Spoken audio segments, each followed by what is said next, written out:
Parham and Neal McCready here with the Clark Ford Instant Analysis. South Carolina 48, Ole Miss 44 here at Vaught-Hemingway Stadium. Ole Miss has a 10-point lead in the fourth quarter. Can't pull it out as Carolina puts two touchdown drives together. Ole Miss only has 18 yards in the fourth quarter after just racking it up earlier in the game. It looked like a historic, kind of a record-setting day for Ole Miss offensively, but prior to that quarter. So, Neal, it's really about you can take either side of this that you want to take. Ole Miss defensively gives up tons of yards. Special teams gives up a kick return for a touchdown. They allow 48 points.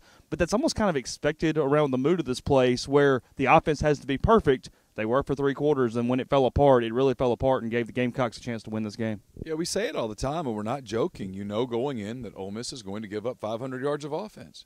And sometimes that means 490, and sometimes it means like it did today where it's 517, but it's 500 yards of offense. They made some stops when they – when they had to make some stops, they made some stops. They had a big 4th-and-1 stop. It came down to the offense, and so in this case, and you said it down on the field, for Ole Miss to win the game, they're going to have to score 51 points. It's a tall order to score 51 points.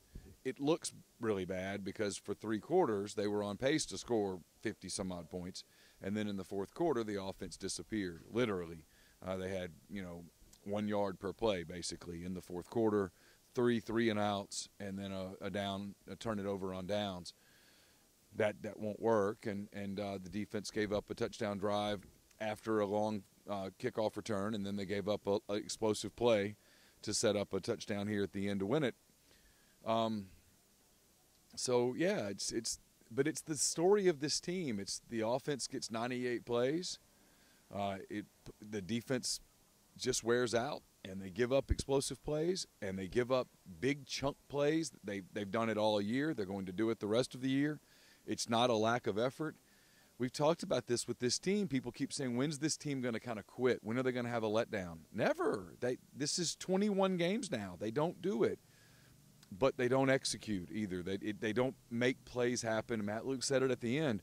Give South Carolina some credit. With the game on the line in the fourth quarter, when they had no margin for error, they made play after play after play. And Ole Miss, on the other hand, when it just needed a play or two, couldn't come up with one. Jordan Ta'amu, Phil Longo says he's going to get an X-ray today after this game. He misses two plays where it looked shoulder, looked collarbone, looked like he maybe got the breath knocked out of him.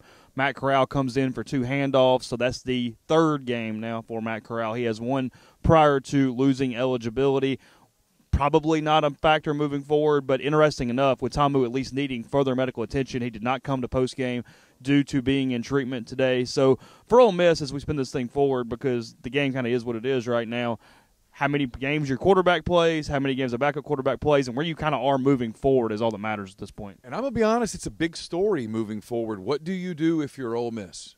You got your appeal back. You're not going to a bowl if you win another game. So it's 3 games that are, and I put this in quotes, meaningless. And I know they're meaningful. You see the emotion of fandom, and this was a big opportunity that we'll touch on in just a minute. You have a decision to make. You can play Matt Corral one more game and preserve that 5th year. If you play him 2 games this season, and he didn't play much, counts as a full year. And I think for Matt Luke and for, I say Phil Longo, it's really Matt Luke.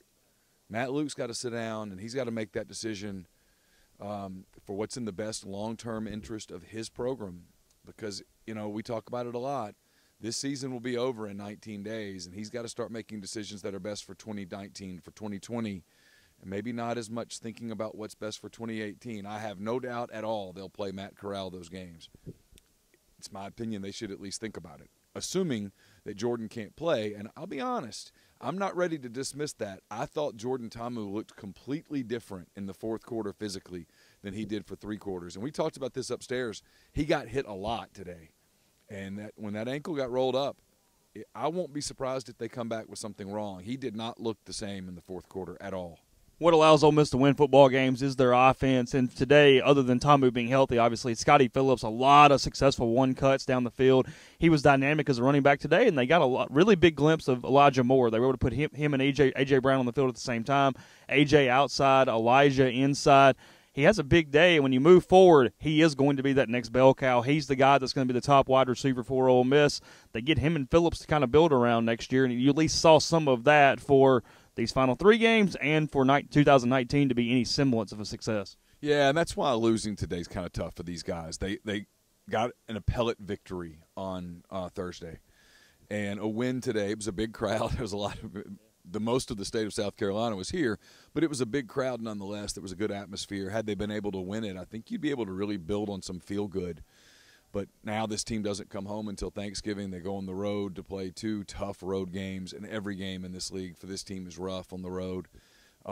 It's going to be a real challenge moving forward. But you're right. In 2019, you did get to see a couple of pieces that they will build around. Scotty Phillips was terrific, and I thought, frankly, with all due respect to A.J. Brown and DeMarcus Lodge, I thought Elijah Moore was the best receiver on the field, not named Deebo Samuel today. Yeah, you hit it because Ole Miss really kind of did have the ability to get the salve because they get the win on Thursday.